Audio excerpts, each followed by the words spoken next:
Many of you, I'm sure, have seen pictures of the Berlin Wall, the fall of the Berlin Wall. Right, so it's people sitting on top of this this wall that divided Germany, Europe, and the world. The fall of the Berlin Wall was a momentous event. Right, it basically signaled also the end, or pretty much the end, of planned economies. Right, at the same time, in the aftermath, we learned quite a bit about the possibilities and also the challenges of market economies. So to look at the events of 1989 and their economic implications, it is a great pleasure for me to introduce Dr. Helmut Kaiser. Helmut Kaiser comes to us from Frankfurt, right, the center of the banking sector in continental Europe. Right, so Dr. Helmut Kaiser is the Managing Director and Chief Global Investment Strategist of Private Wealth for Deutsche Bank. Right, so and he has a PhD from Frankfurt University, and is widely published on the European Monetary Union and also on questions related to asset allocation. So before I turn the floor to Helmut Kaiser, I'm happy to mention also that this talk is a collaboration between Darden and the Center for the new Center for German Studies here at UVA, that bundles basically UVA's interdisciplinary strengths in transatlantic relationships. This talk would not have been possible without Professor Volker Kaiser from the Center for German Studies, who asked his brother to talk to us today. I would also like to thank Everett Fortner from Darden, who was so gracious as to open the leadership series to this event. Helmut, the floor is yours. It's my understanding there'll be time for questions towards the end. Thank you very much, Peter. Yeah, good afternoon from myself. I'm glad to be here. Thank you very much for your attention coming. I'm really looking forward to the next 60 minutes, roughly. And before I go into the subject, let me also thank here Darden School of Business and the German Center of German Studies, as well as the German Embassy, who is running, obviously, this initiative of Freedom Without Wall. Now, before I go to the subject, it's becoming really, as the topic is saying, very economics, basic economics, and I got it from the Freedom Without Wall that we have other disciplines here. So I want to make sure before I turn into the subject that, of course, this topic has a lot of political, social, cultural implication, which I cannot cover, and I'm sure you will do that over the next weeks, and I'm sure you have much better people and speakers to do that rather than me.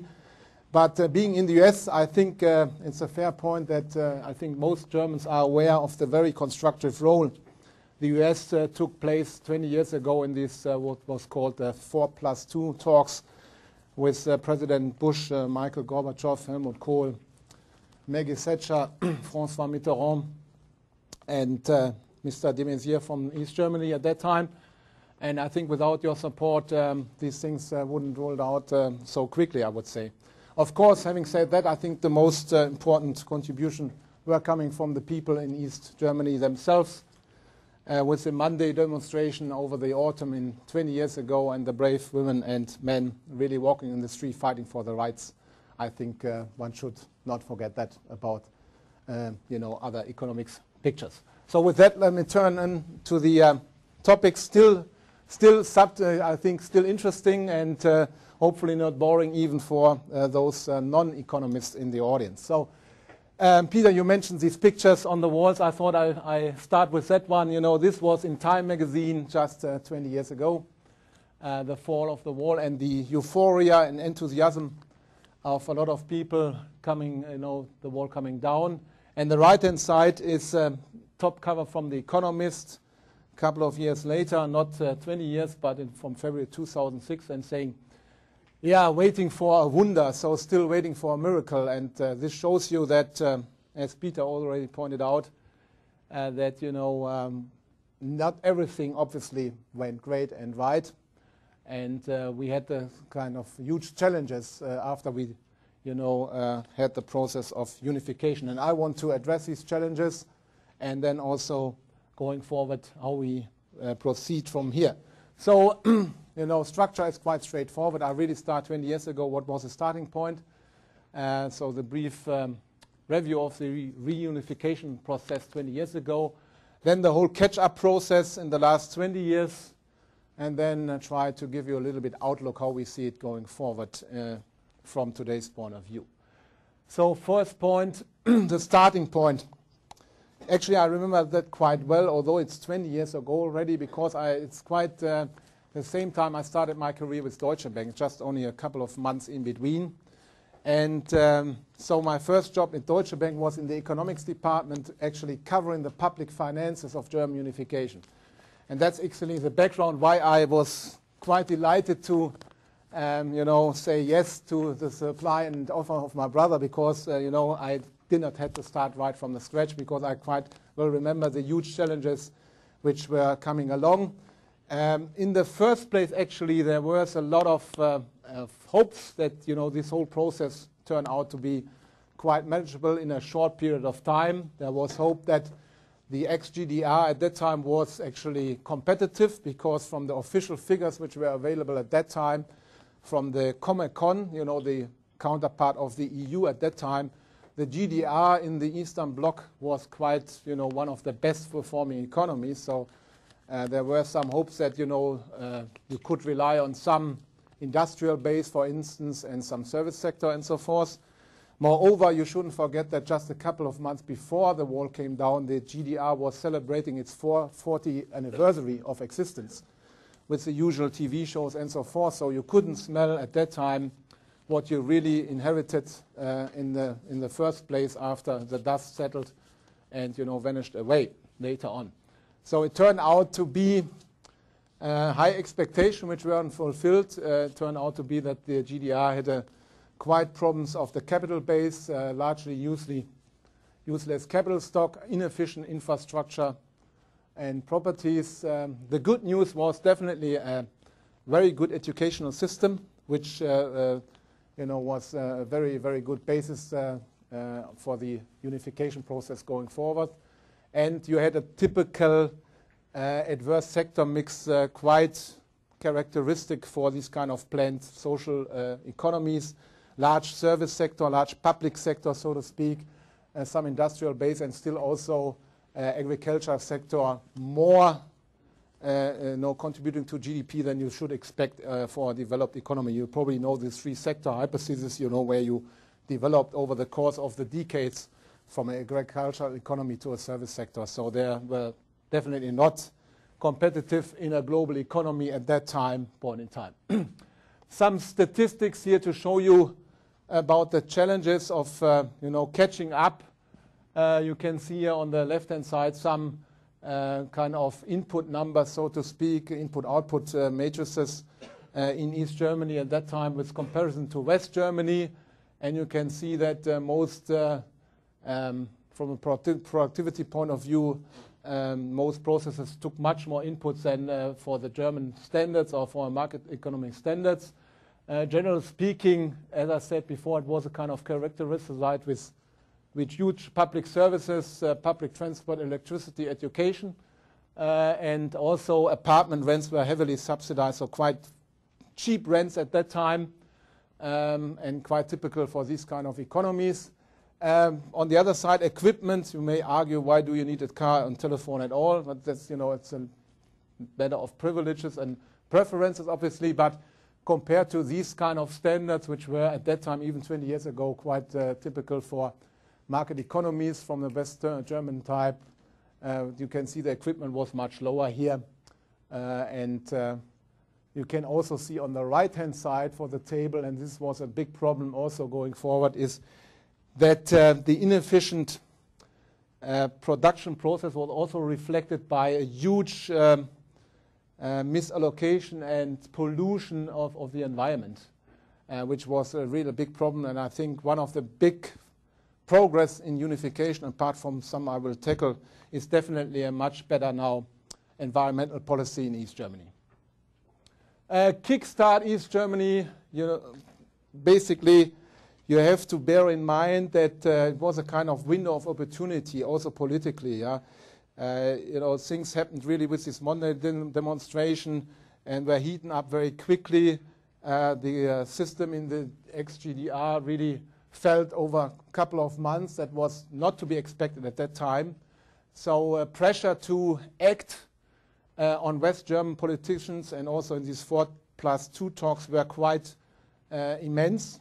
Yeah, it was just in a couple of months. Nobody had an idea what will really happen to Russia at that time, to the, at that time, still Soviet Union, with Gorbachev there, with Perestroika and Glasnost. That it was not quite clear how stable this, efforts really were. You should bear that in mind.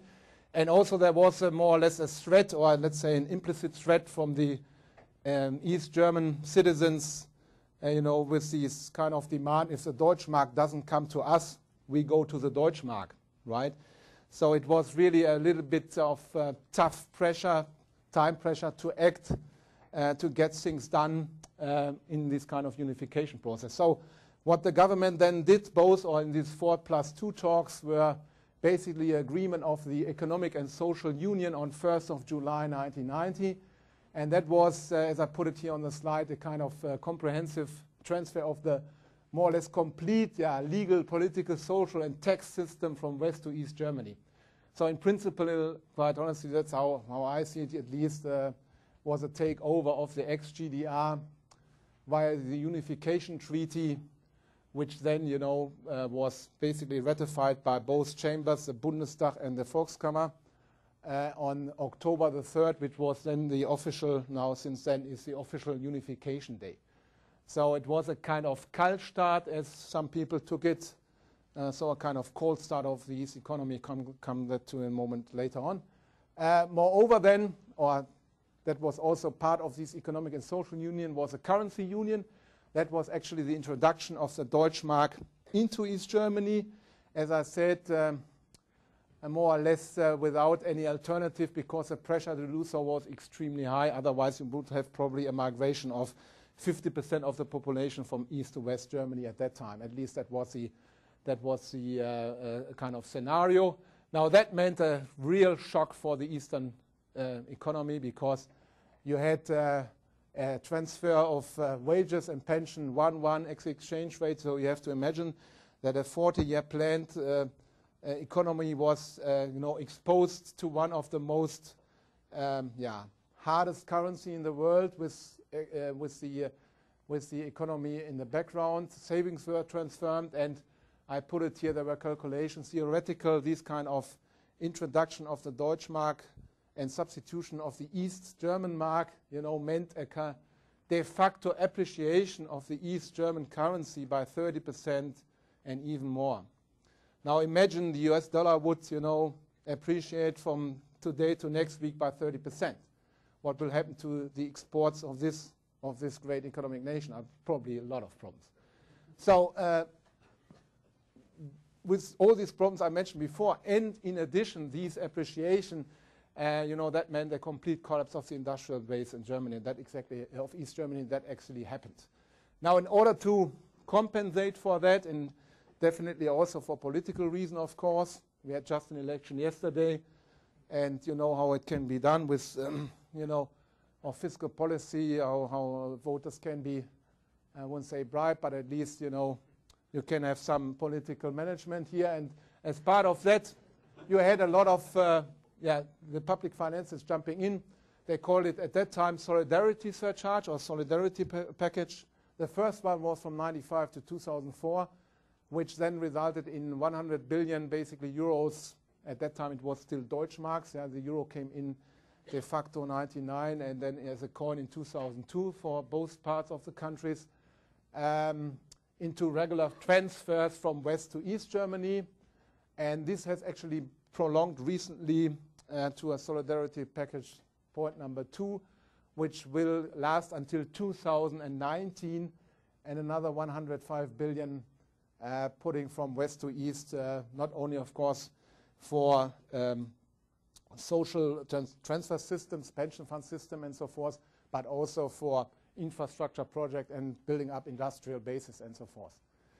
There's no doubt, as I said, again, you know, Harry Hansard is always the best portfolio manager and always the best forecaster in the world. You should please bear in mind, you know, looking back, it's easier to analyze and to make this kind of statement I'm doing. But matter of fact is that some mistakes have been made here in this kind of general framework. Definitely the high exchange rate I mentioned. Real shock for the Eastern Germany industrial base. It's questionable whether they had a chance anyway. That's just really speculative. We can discuss that later. It's definitely has been a biased factor productivity around misallocation of capital. You know, apart from the 1-1 wage transition and the transfer of the Deutsche Mark here, definitely the problem was also that the whole companies were put into what was called the Treuhandanstalt, quite a big bureaucracy animal, which had to be the job of privatizing all these companies into a market economy. Now that if you know a bit of demand and supply, I'm sure you know that at this business school in your courses, you can imagine that the supply curve went sharply to the left-hand side on that one, and you had, of course, full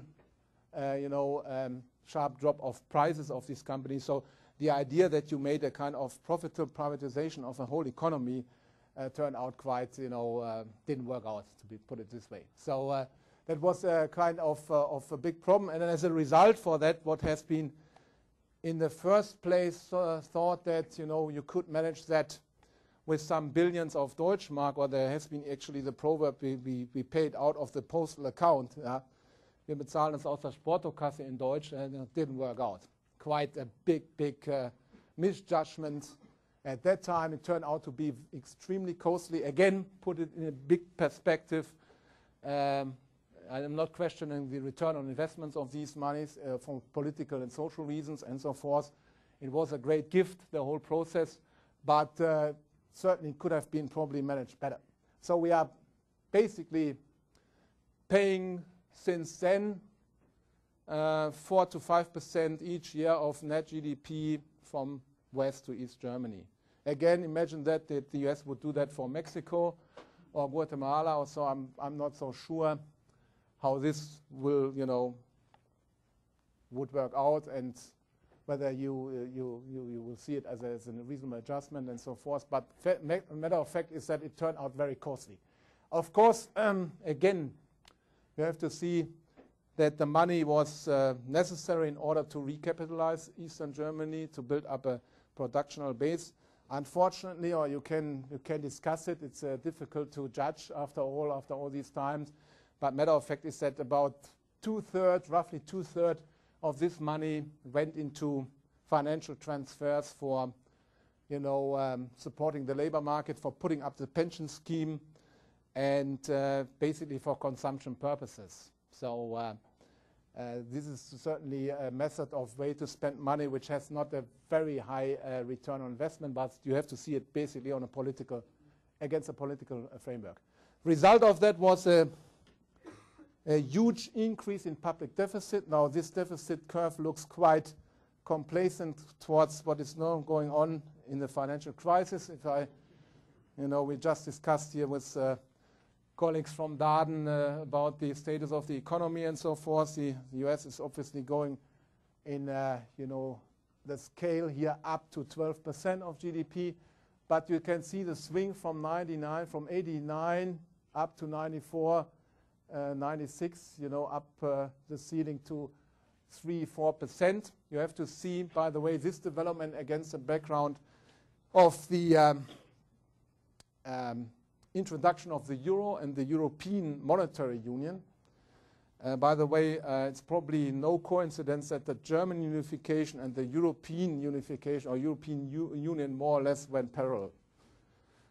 So it was more or less, wouldn't say that the price of German unification was getting rid of the Deutsche Mark, but there definitely is some parallels, and we can discuss it later on as well.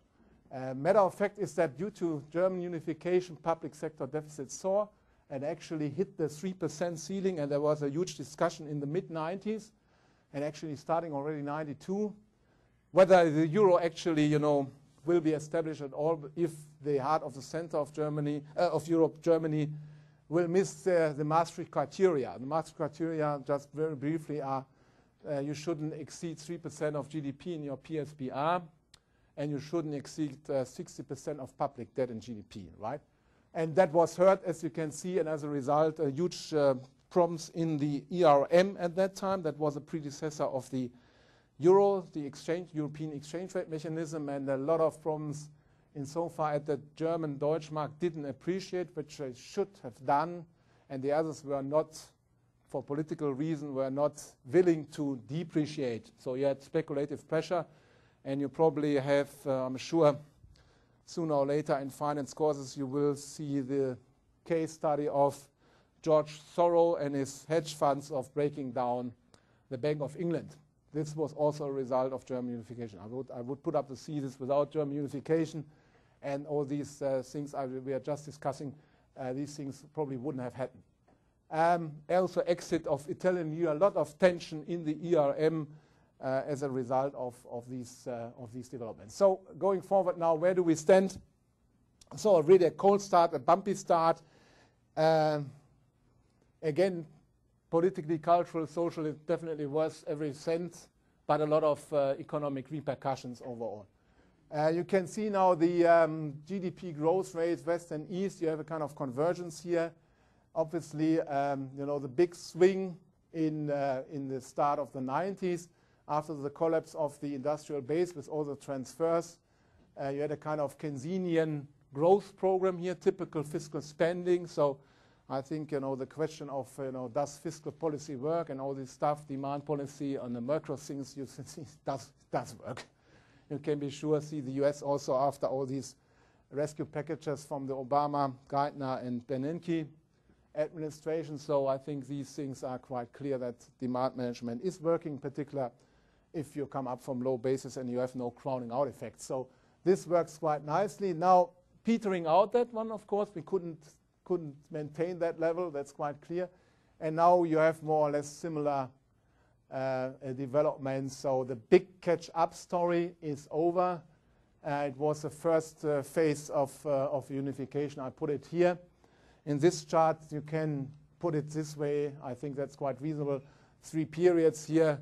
The very big catch-up phase I just saw you in the slides with the unification programs. Then more or less still stands. You have to see, of course, also you have had problems then in the 90s in West Germany. And since then, around 2002, after the TMT bubble bursting and so forth, you have again a little bit of catching up process in East Germany. But overall, when you look at the left-hand side, these are GDP per capita. It's roughly 70% on average, right? That's the level which we have achieved over the last basically 20 years. You can put these figures also in some other very important economic statistics to put it in historical and relations here. GDP per capita, as I said, around 70. Productivity now reaching 80%. Export quota around roughly 70, 75%. Self-employed ratio quite high. So we have achieved a lot of good industrial, or let's say Mittelstand structure in East Germany with a lot of self-employed people. You can argue about some qualities of this entrepreneurship, but nevertheless, I mean, it's a good development. Capital stocks also improving around 80%. Unit labor costs now coming down in the same level. This was absolutely necessary in order to attract further investments in the East. You can see the soaring up of unit labor costs was a problem, of course, as well. With regard to the disposable incomes, just to give you an idea here, of course, still problems in the East with regard to the average per capita. As I said, about 70% on average, huge differences within the countries still, and overall, still quite a huge gap between, on the one side, West and East, but also if you look further around in more detail, also between North and South of Germany. This is quite a typical pattern, which is now lasting for quite a while and is difficult to change. Pensions, by the way, are higher in the East. That has to do with demographics. We had basically, as I said, we put in the whole legal system from West to East Germany, more or less. And that meant, of course, quite rightly then on the other side that the Eastern workers, the elderly people, had, of course, also the rights for getting their pensions. And demographic-wise, I come to that in a moment, the structure in East Germany is quite so that you have more elderly people there in the East than in the West. So you have simply higher pension schemes here for the Eastern men and women. Very good developments in the East was the high female labor participation and childcare systems. You can see here that the female labor participation rate in East Germany was much higher than in West Germany. Has come down a little bit since then, but still quite a gap here. And the overall system of childcare with Ganztagesstätten and so forth in Eastern Germany is certainly a point where the West, you can see it on the right-hand side, is trying to catching up a little bit. So I think that's definitely, together with education, one of the very good things we inherited from the East, and we should build upon that going further. Sector mix, still, as I said, more farming, but also kind of conversion here over the years. Still a little bit more manufacturing in West Germany than East Germany.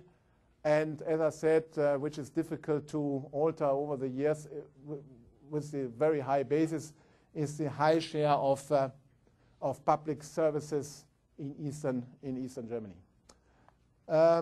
Overall, we have a kind of mixture now from the manufacturing to construction. One has to say, by the way, on the construction side, it was also one of the problematic things. You had huge subsidization and incentives for Western parts, but also for Western Europeans, basically to go into East Germany and to do construction residential projects for tax reasons. It was a kind of tax incentives there to build houses and so forth. Much too supply now, and this has also now going down, as you can see, and is coming normal. But as a matter of fact, you have a lot of supply of residential housing there in US compared to the demand of the population. Drop that for time reasons. Interesting for innovation R&D is that more or less also East Germany is catching up that in the R&D spending. And we have some very good developments in technological clusters in East Germany, also putting now the emphasis of hopefully future successful industries and entrepreneurships like wind energy, medical technology, chemical stuff, microelectronics, optical and electronic industry, and photovoltaic industry. So I think this idea of high-tech cluster is definitely one of a good policy, regional and structural policy, to get to close the gap between East and Germany even stronger and more quicker. Definitely good developments on a long side. As I said, one of the biggest problems in the ex-GDR was very, very high pollution of the environment. These are pictures here from one of the case studies of Bitterfeld, which is a little bit maybe exaggeration, because that was certainly one of the worst area in the industrial complex of ex-GDR, with the extremely high degree of pollution you can't imagine. This picture gives you just a kind of touch there.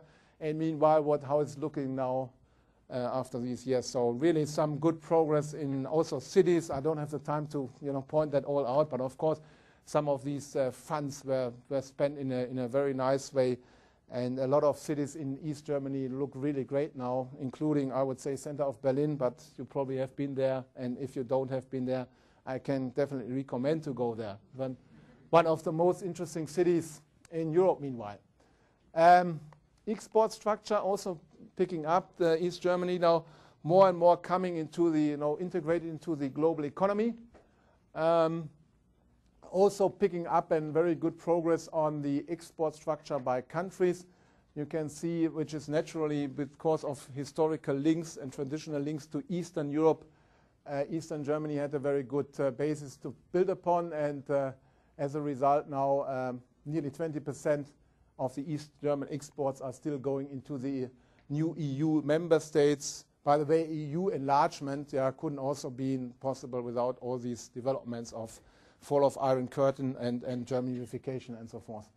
US, roughly similar.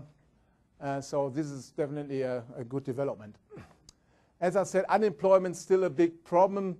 Basically, the shocks, the Kaltstart of German unification right at the start led to a huge increase in unit labor cost and a drop in labor productivity. So as a result, a lot of people lost their jobs.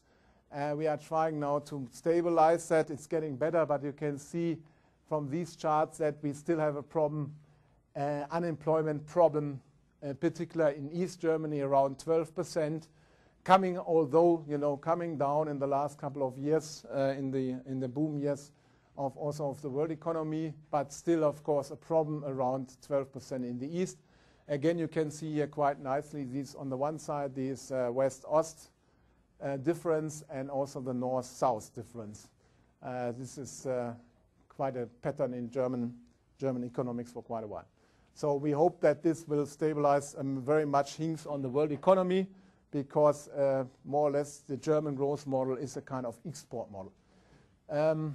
One thing, we discussed it also over lunch, just wanted to point it out that, so far Germany went quite reasonable through this financial crisis, much better than some economies, particularly also compared to the States where you had a big rise in unemployment from around 4 to nearly 10%. We covered that in Germany a little bit better, of course, also to some extent by short-term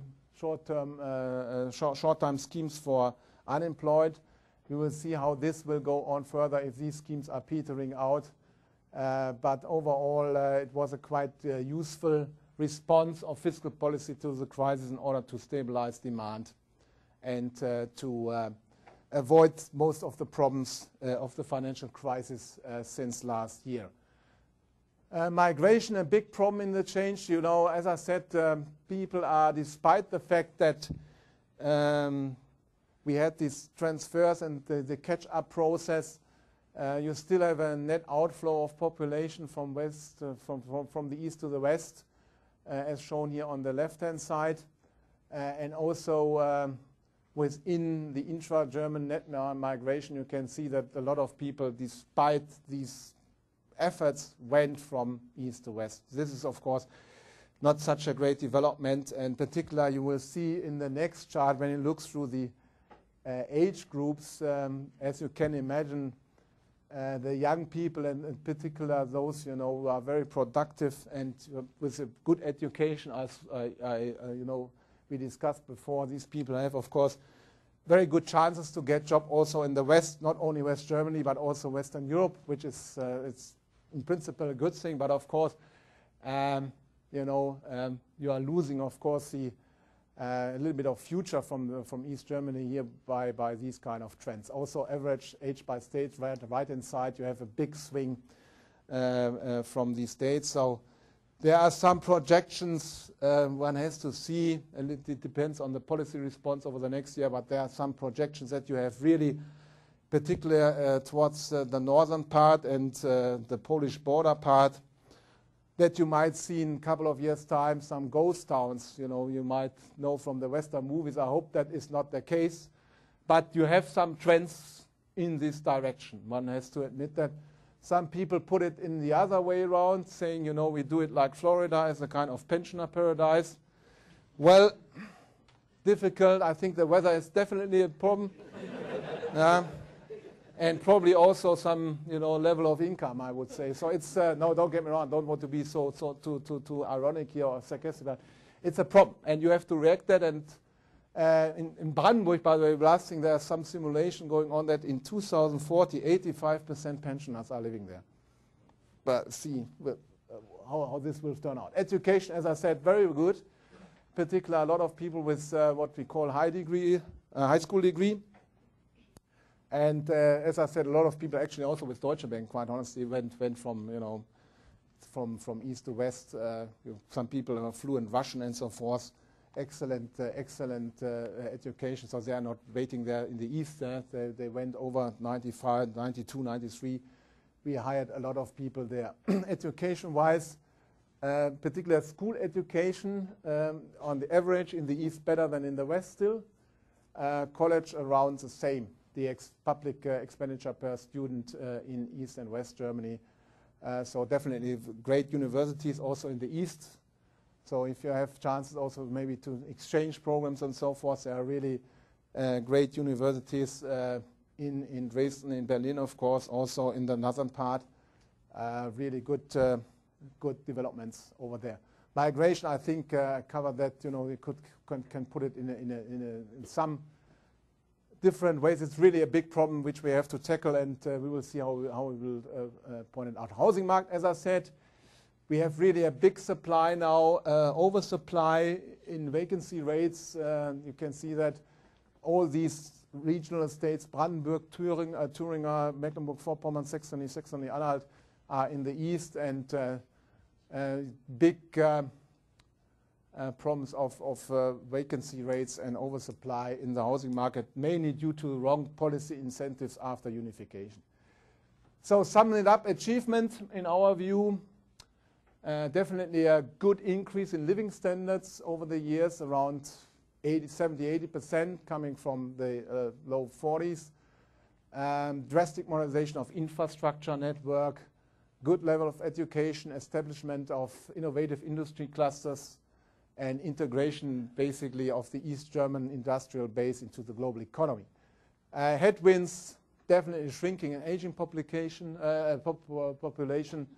still high dependence on financial transfers, consolidation of the public sector going forward, jeopardize that a little bit, although, as I put it in the first place, these solidarity surcharges and packages number 2 are not a matter of negotiations and are being fixed until 2019. So you can rely a little bit on that one, but it will be more difficult to put on top of that one given the overall status of the finances. And at the moment, these close ties to Eastern Europe might be a little bit risk factor, because this region is also suffering from the financial crisis quite heavily when you think what's going on in Hungary at the moment, partly Poland, Baltic states, and Russia. So what's next? Definitely very short term, the impact of the financial crisis is hitting also Germany. As I said, we are doing relatively well, but of course also we will suffer. And whether these numbers, they are of June, since we have really better data. These are from the IFO in Dresden, from East Germany. I think that these numbers might, be a bit better, but overall you can reckon with a drop in GDP around 4.5%. Next year we are on track of a little bit pluses here. Again, these forecasts are from summer, and it looks a little bit better with all the leading indicators, stabilization of the banking system, liquidity around, and pick up in exports and world growth. But, quite a tough time to go, and still a long way to go to the old growth rates of 2003 to 2007. Per capita convergence, that's the estimation, around 70% for next year. The longer term view, we think this dependency will carry on. So even in 10 years' time, with the solidarity surcharge going on, this will be the name of the game. Migration, aging population will continue to weigh on East Germany. Focus on innovative clusters is probably the name of the game going forward. This is definitely a good idea. We think also one shouldn't, be too focused on this same level idea of living standards, because, as I showed you, we have also between the north and south, and even in between the different states, like probably also in this country, in the US, huge divergence of living standards, and this is typical according to economic structures and so forth. So what one should really look for is a kind, what we call here, pairwise convergence in the different industries and in between rural and urban areas. I think that's much better. And as I said, there are still some going forward with the demographics, probably, some simulation or scenarios of Eastern Germany as a pensioner paradise. Also now, meanwhile, West Germans pensioners actually are more and more increasingly moving from the west to the east because rents are extremely cheap, and the purchasing power of the West German pension in the east is much, much higher. And you have, it's not a Florida, but you have nice landscapes also in the East Sea, believe me. So 1 point, federal election. I do not have the results from yesterday, but you have seen the big swing to the left, also in the eastern part, and particularly among the unemployed, which is probably understandable given the political program for the unemployed. Big problems for the Social Democrats now, which are between a rock and a hard place. They had a bit of problems with the strategy, really to deviate from Merkel herself, and the result was this quite disaster from yesterday. So basically, the idea is that voters' behavior are still different between East and West Germany. In the eastern part, you can reckon that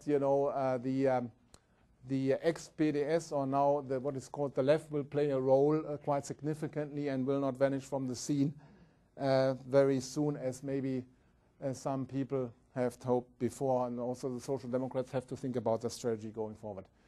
Main conclusion, and then I'm nearly done with 40 minutes, which is okay, hopefully, for Q&A. Policy mistakes at the beginning, but please refer what I said before. After, you are always more prudent than before afterwards. You had a lot of time pressure, and there was only probably a window of opportunity for a couple of months.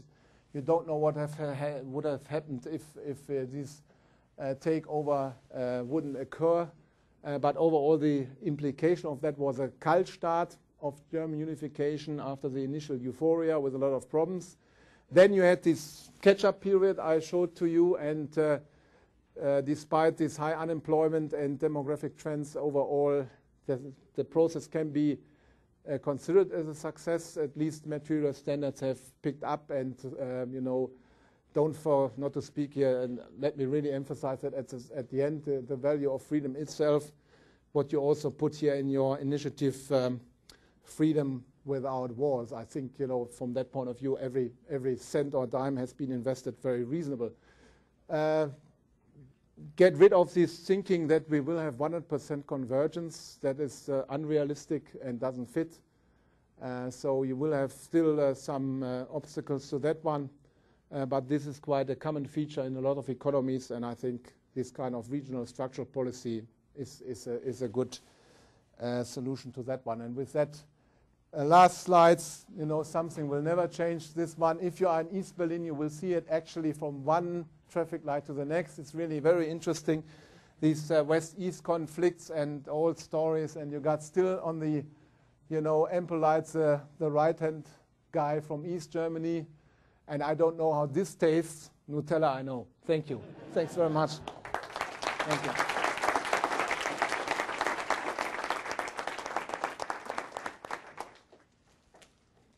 So we have time for questions now. We should use the microphones on the side.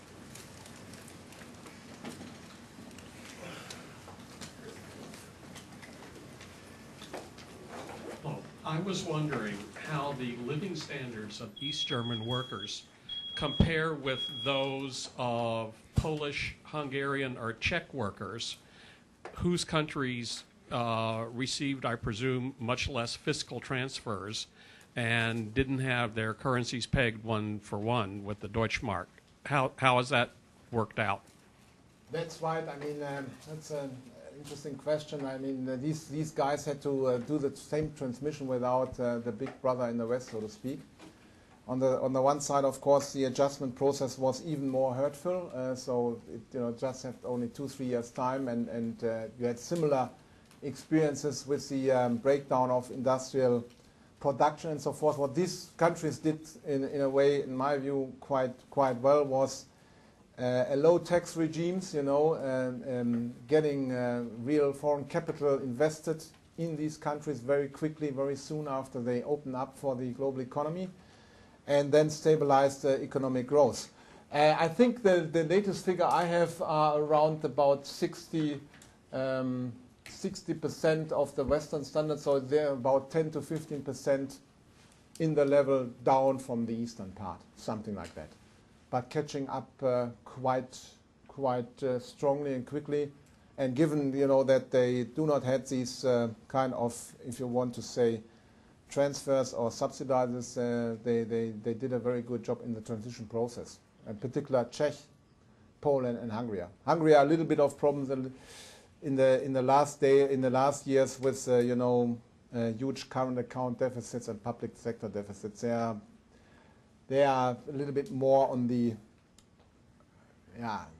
overdoing it a little bit, right? So I would say within Eastern Europe you should definitely take a look on with regard to risk factors on Hungary and also the Baltic states. Baltic states a nice catch up as well, but also huge problems with regard to current account deficits and public sector. Too hot money coming into these markets, you know, like a little bit comparable to the Asian crisis roughly 10 years ago.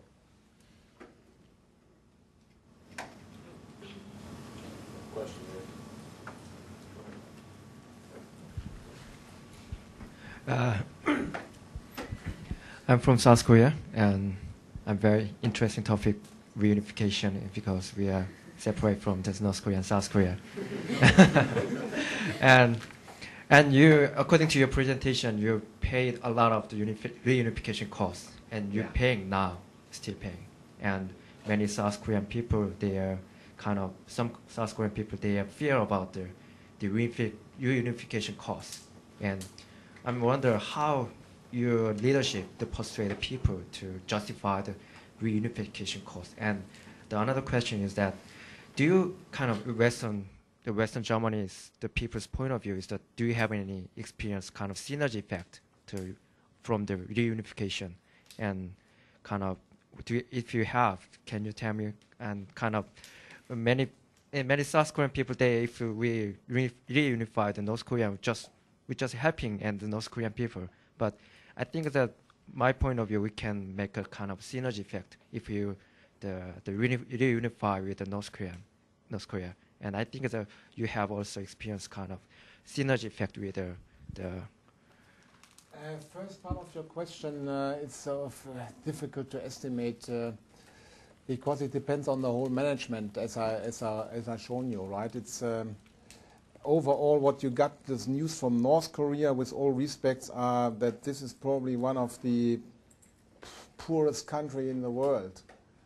Don't get me wrong, I know, but a lot of spending of military services, but that people that are really have problems to you know, really being feeded up and to get at least even a low standard of living. I mean, that's what, you know, we got from the news there. You know, we do not have additional or catch-up research or competitive edge in analyzing that country. It's very closed shop, obviously. So what you got is really also the usual information in the journals and TVs and so forth, and that doesn't look very, very promising with regard to the management of that country. Basically a dictatorship, and probably that's my personal judgment from the very far distance, probably worse than the ex-GDR. So probably the cost, you know, in terms of GDP or so, I would say my best guess probably higher than what you got here, about 5% of GDP. And the second part of your question, I couldn't understand your question. What do you mean psychological? How far we are one nation or thing psychologically? Synergies. Well, let me think about the best one. I think that's maybe a bit funny or jokey, but the best, if you ask me this way, you know, the best one was actually the transfer of Matthias Sammer, the best one of the best European soccer players in, you know, and yeah, really, I must say Matthias Sammer was playing for my home club in the 90s, and we really made the world champion in 1997, and mainly it was due to Matthias Sammer, was one of the best soccer players in the world at that time. Now it was more synergy, was more than that. I think, you know, Ulf Kirsten, by the way, was also a good one. Now we had a lot of transfer from, as I said, from well-educated people, right? And on the other side, we hope that the East Germans appreciate also what we did, with regard environmental policy, pollution, getting better housing, the cities. But quite honestly, it's still a problem. That's my personal judgment. I think whether we are really one nation already emotional and completely unified, I have some doubts. But again, this is also not true between, guys from Schleswig-Holstein and Sylt or whatever, and from Munich, right? So you have some differences regionally and characterly, and I think that is okay in a country.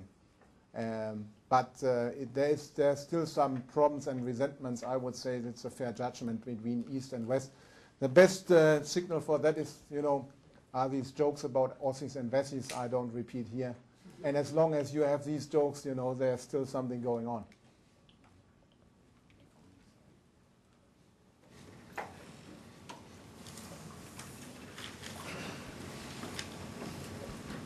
Hi. And you've talked about educational institutions in the eastern side, and you've talked about they are implanting more industrial centers. Yes. But there's still migration from youth going from east to west. Yes. What do you think is the missing piece that should be put in place to address this issue? Is it a policy, or is it that youth still have, like they see more fashionable to go to the west and work there? What do you think is missing there? I think it's overall probably also still the incentives with regard to the material incentives. I mean, wages are probably still higher in the West than in the East. And these industrial clusters are just, clusters, so some regional central locations, but not overall. Why the overall, let's say, equipment with infrastructure and basically, social infrastructure, health infrastructure, and so forth in the West is probably still better than in the East. But nevertheless, I think that's the only way. I think these kind of central location approaches, Theorie der zentralen Orte, actually a German economist invented that 150 years ago in the period of industrialization, is probably the right thing to do. And you simply have to catch up further on that one, and of course also do family policies, do the further infrastructure investments, do the improvement of the city so that you offer these guys, also potential good guys, reasonable standard of livings, and that they hopefully stay there. And maybe you have also a switch around, as I said, going forward with demographics and so forth. They are really great places meanwhile. As I said, Berlin is really a great city, in my view, Dresden, Leipzig, so I think probably maybe it will peter out. By the way, demographics in the West are also not so great. I didn't catch up on that one. You have a lot of problems there as well. With regard from 2015, West German pensioners are also rising quite quickly in the numbers, and the share of active to passive is deteriorating heavily. So Germany, Italy, Japan are within the G20, those economies with the worst demographics. So it's not only an Eastern German problems, but basically a Western style problem. You're welcome. How did migration patterns change? How did migrations patterns change when some of the Eastern European countries, such as Poland, joined the EU, and also has that had an impact on GDP in Eastern Germany? With Poland, I can only judge a little bit, what I've heard. These guys are extremely flexible, and they're taking the direct way, to the UK. Yeah, and to Ireland, by the way, and in particular working in the construction area. And to give you an idea, when we had the election in Poland a couple of months ago, both candidates actually went to London and did election campaigns there, because at the climax before the financial crisis, 1 million Poles were living in London. 1 million. In Dublin, 150,000. on the climax. They are now moving from Dublin to London again to building up the construction for the Olympics, by the way. So I think they take the direct way. Of course, also a lot of Polish workers working in the construction area, by the way, in East and West Germany. But actually, they take directly the way to the UK because of some regulation in Germany, which you can also debate. But there's, of course, the risk is, with wage dumping in that industry. And if you don't control, of course, there's a risk of that these people are simply, being exploited. And in West Germany and East Germany, we have much more controls now. Maybe that's why these guys take directly the way to the UK and Ireland, where the controls, I cannot judge it, but I think that's more liberal. So these guys take their chances and don't wait too long and go out where the money is, so to speak.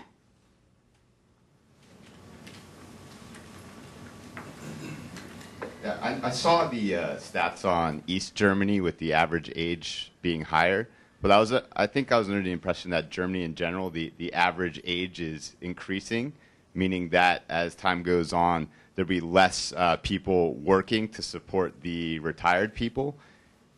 Is that going to be a big issue in the coming next 10 to 20 years in Germany?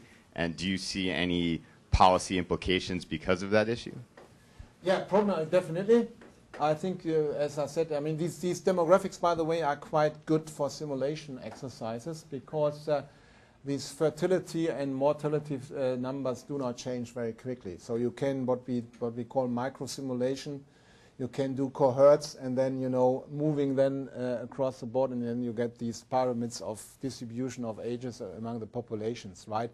And even these projections and simulation from the UN, for instance, or EU are quite stable. So you can trust these figures, I would say, quite reasonable, much better than, let's say, economic forecasts. So these pyramids shows you that, as I said, from 2015, 2020 onwards, the relationship between active people and pensioners in Germany are changing quite dramatically. Not only in Germany, but in a lot of countries.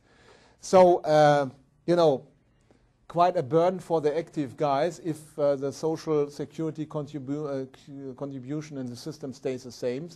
That means that you, in relative terms of your available income, you will be taxed or charged more. Probably you will see some reforms. My solution to that, or not only my obvious solution, is obviously changing that ratio, right? So you should have a kind of migration policy which invites people to come to Germany. We had some under Chancellor Schröder. We had under Red Green. We had some ideas, some movement in this direction. So a kind of German green card. So following your example, the example of Canada, Switzerland, with an active and successful migration policy, but it really didn't turn out so successful. Because people, again, these guys in India and so forth, and also because of language problems, they go directly to the UK, to the US, to Canada, partially Switzerland, and difficult to compete, but that should be the solution. Maybe you can do that in East Germany for the eastern states, a little bit more attractive. That's one thing. The other thing is probably employment, right? If you can tackle that unemployment problem, you can compensate for the negative demographics with more employed people now being unemployed.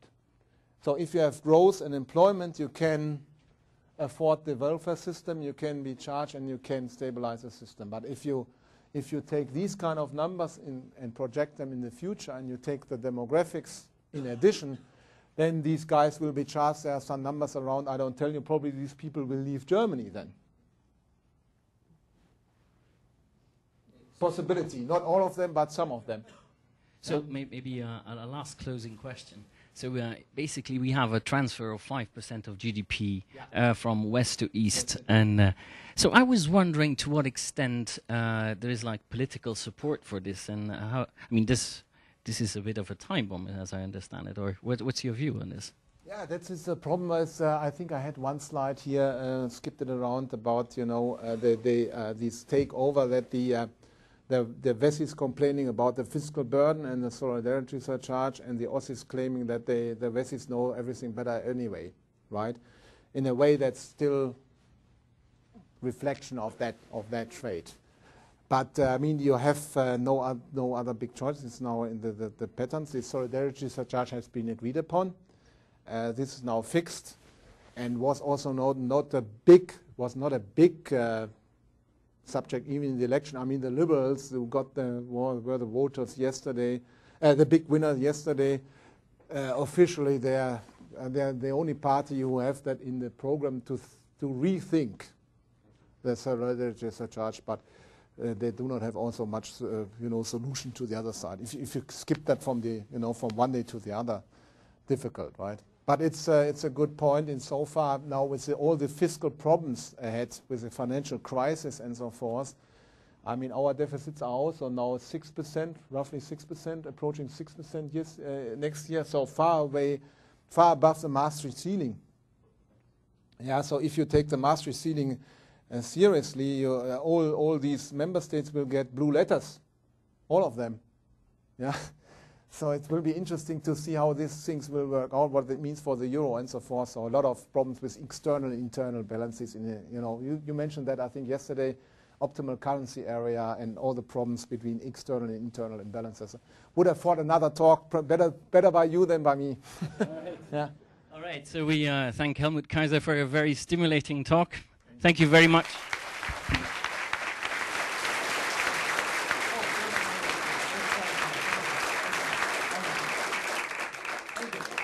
Thank you.